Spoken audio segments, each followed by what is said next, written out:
क्योंकि इस देश में कानून का राज है और कानून महाघटिया है। जैसा घुसपैठ भारत में है ऐसा चीन में क्यों नहीं है। मिस्त्री बहुत अच्छा हो लेकिन बिल्डिंग मटेरियल खराब हो तो घर सुरक्षित नहीं होता। डॉक्टर बहुत अच्छा हो लेकिन दवा घटिया हो, शरीर सुरक्षित नहीं होता। इसी तरीके से शासक बहुत अच्छा हो, नियम कानून घटिया हो तो राष्ट्र सुरक्षित नहीं होता, किसी भी समस्या का स्थायी समाधान नहीं होता। मोदी जी बहुत अच्छे हैं, मेहनती हैं, ईमानदार हैं, देश के लिए कुछ करना चाहते हैं, लेकिन कानून तो घटिया है। ये 1860 का इंडियन पिनल कोड आज भी चल रहा है और ये इस कानून को मैकाले ने देश को गुलाम बनाने के लिए बनाया था।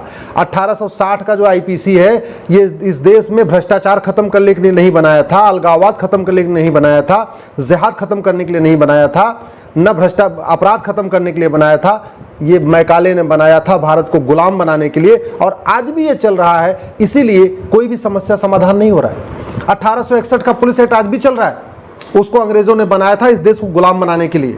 वो कानून आज भी चल रहा है, इसलिए पुलिस की रवैया वैसे की वैसी है। पुलिस सत्ता के अधीन है, सत्ता के इशारे पे काम करती है। सत्ता जहां का कहती है वहां पे जाके बुलडोजर चलाती है, जहां नहीं कहती है वहां चुपचाप बैठी रहती है।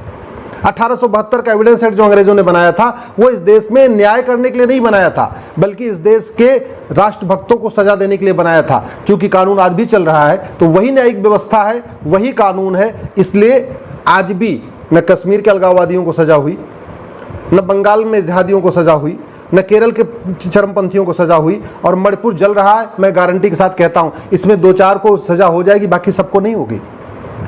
दिल्ली दंगा हुआ था, हजारों की संख्या में सिख मारे गए थे, किसी को सजा हुई क्या? बिट्टा कराटे जिसने पब्लिकली कहा था मैंने मारा है, उसको सजा हुई क्या? यासीन मलिक जिसने पब्लिकली कहा मैंने मारा है, उसको सजा हुई क्या? बंगाल में इतना बड़ा नरसंहार हुआ, किसी को सजा हुई? सिख दंगों में इतना नरसंहार हुआ सिखों का, किसी को सजा हुई? बाकी तो छोड़िए, 70,000 करोड़ का 2G घोटाला, कॉमनवेल्थ घोटाला हुआ था, किसी को आजीवन कारावास फांसी हुई। 1,76,000 करोड़ का 2G घोटाला हुआ, किसी को आजीवन कारावास फांसी हुई। 1,76,000 करोड़ का कोयला घोटाला हुआ था, किसी को आजीवन कारावास फांसी हुई। 1993 में जो बम ब्लास्ट हुआ था जिसमें बड़े बड़े पॉलिटिशियन शामिल थे, वोहरा कमेटी, आप गूगल करिएगा, वोहरा कमेटी ने बहुत साफ साफ कहा था कि बहुत सारे उसमें सांसद, विधायक, मंत्री शामिल थे जिन्होंने दाऊद की मदद किया। उनको सजा हुई क्या? वो तो पार्टी अध्यक्ष बन के बैठे हुए। इसलिए कह रहा हूं, इस देश को अगर सुरक्षित बनाना है तो सबसे पहले हमें किसानों से सीखना पड़ेगा। किसान क्या करता है? अच्छा बीज बोने के पहले जुताई करता है, गुड़ाई करता है, निराई करता है, खरपतवार की सफाई करता है। इसके बावजूद अगर खरपतवार बचता है तो उसमें पेस्टिसाइड डाल देता है। हमने वो काम नहीं किया, वो काम नहीं किया। इसलिए आज देख लीजिए, जिनके पास 10-10 हजार करोड़ की बेनामी संपत्ति है वो पार्टी बना के बैठे हुए हैं, कभी बेंगलोर में मीटिंग कर रहे हैं, कभी मुंबई में मीटिंग कर रहे हैं, और संसद नहीं चलने दे रहे। अगस्ता वेस्टलैंड स्कैम था, सजा हुई क्या? नहीं हुई। वाड्रा का इतना बड़ा घोटाला था, सजा हुई क्या? नेशनल हेराल्ड में इतना बड़ा घोटाला, सजा हुई क्या? अब्दुल करीम तेलगी से लेके, जीप घोटाले से लेके और मैरीन घोटाले तक, आकाश में हुए घोटाले से लेके कोयला घोटाले तक, किसी को सजा हुई? नहीं हुई, क्योंकि इस देश में कानून का राज है और कानून महाघटिया है। इसलिए मोदी जी बड़े ईमानदार हों, मोदी जी बड़े मेहनती हों, मोदी जी भले ही बहुत बड़े राष्ट्रभक्त हैं, लेकिन जब तक कहते नहीं जुताई, गुड़ाई, निराई, खरपतवार की सफाई नहीं होगी, तब तक न कश्मीर की समस्या का स्थायी समाधान होगा, न बंगाल की समस्या का स्थायी समाधान होगा, न मणिपुर की समस्या का स्थायी समाधान होगा। जितने भी देश में अलगाववादी संगठन है सबको विदेशी फंडिंग होती है। हमने विदेशी फंडिंग के खिलाफ कठोर कानून बनाया नहीं, नार्को पॉलीग्राफ ब्रेन मैपिंग कानून बनाया नहीं कि इनका टेस्ट किया जाए और जो सच्चाई फटाफट पता चल जाए। जिस देश में पुलिस व्यवस्था, न्यायिक व्यवस्था अच्छी होती है वहां पे भ्रष्टाचार, अपराध कम होता है। जिस देश में न्यायिक व्यवस्था, पुलिस व्यवस्था घटिया होती है उस देश में न अलगाववाद कम होता है, न कट्टरवाद कम होता है, न मजहबी उन्माद कम होता है, न जिहाद कम होता है, न धर्मांतरण कम होता है, न घुसपैठ कम होती है। जैसा घुसपैठ भारत में है ऐसा चीन में क्यों नहीं है? जैसा घुसपैठ भारत में है ऐसा फ्रांस में क्यों नहीं है? आपको क्या लगता है कि उनके नेता बहुत अच्छे हैं? नहीं, उनके नेता अच्छे नहीं हैं। उनके नेताओं को बहुत अच्छा भाषण देना भी नहीं आता है। हाँ, उनके नेता कानून बनाते हैं। फ्रांस और चाइना के नेता बोलते कम है, कानून बढ़िया बनाते हैं।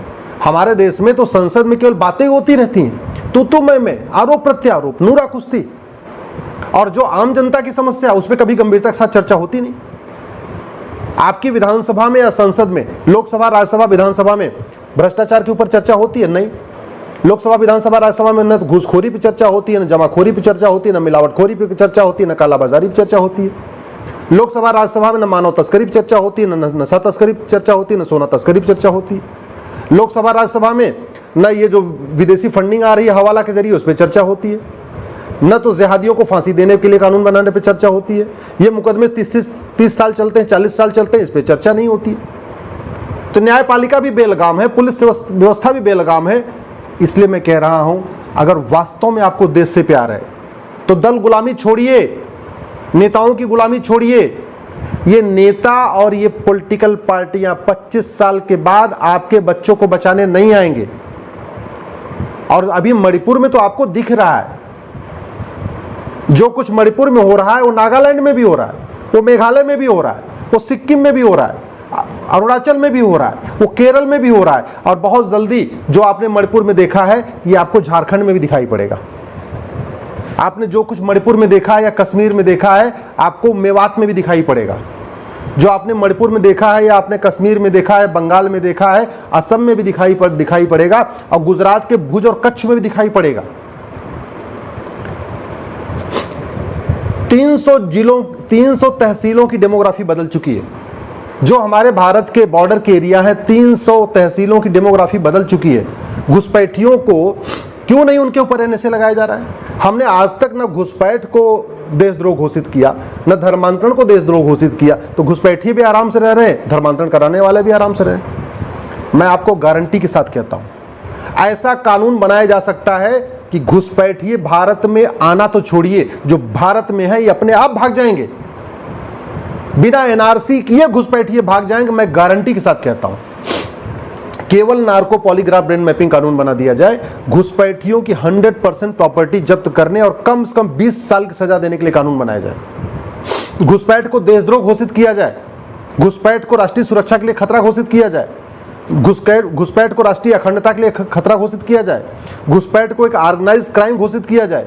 जैसे ही इसको घोषित कर देंगे, घुसपैठियों पे एनएसए लगना शुरू हो जाएगा, घुसपैठियों पे यूएपीए लगना शुरू हो जाएगा, घुसपैठियों के ऊपर गैंगस्टर एक्ट लगना शुरू हो जाएगा, घुसपैठियों को 100% प्रॉपर्टी जब्त होना शुरू हो जाएगी, घुसपैठियों को 20 से 50 साल सजा मिलना शुरू हो जाएगी। 2-4 को सजा दीजिए, बाकी अपने आप रोहिंग्या म्यांमार भाग जाएंगे और बांग्लादेशी बांग्लादेश भाग जाएंगे।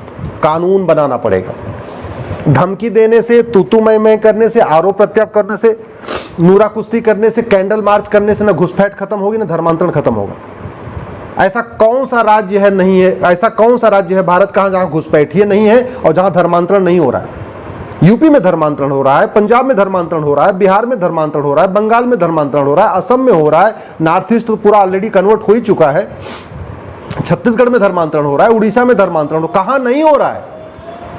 और एक बात और ध्यान रखिएगा, जब ये आगजनी होगी, जब दंगा होगा, जब जिहाद बढ़ेगा, जब मजहबी उन्माद बढ़ेगा, जब आतंकवाद बढ़ेगा, कोई नेता नहीं मारा जाएगा, मारे जाएंगे आप और हम। मारा जाएगा आपका परिवार, हमारा परिवार, जलेंगे आपके बच्चे और हमारे बच्चे।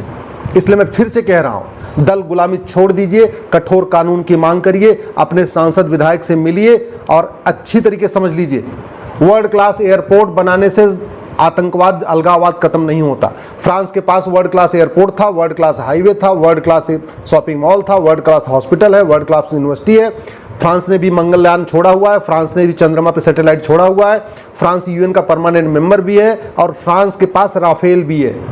कुछ काम नहीं आया, 15 दिन जला है फ्रांस। वैसे ही भारत में देख लीजिए, वर्ल्ड क्लास इकोनॉमी है, सब कुछ है, बड़े बड़े एक्सप्रेसवे हैं, हाईवे है, मेहनती प्रधानमंत्री, मेहनती मुख्यमंत्री, ईमानदार प्रधानमंत्री, राष्ट्रभक्त प्रधानमंत्री, सबसे बड़ा संगठन, सब कुछ है, बड़े बड़े महामंडलेश्वर, बड़े बड़े नेता, कोई काम नहीं आए। कश्मीर भी जला, दिल्ली भी जला, मणिपुर भी जल रहा है, केरल भी जल रहा है, बंगाल भी जल रहा है, असम के किनारे की पूरी डेमोग्राफी बदल चुकी है, 9 राज्यों में हिंदू खत्म हो चुके हैं, 200 जिलों की डेमोग्राफी बदल चुकी है, 300 तहसीलों की डेमोग्राफी बदल चुकी है।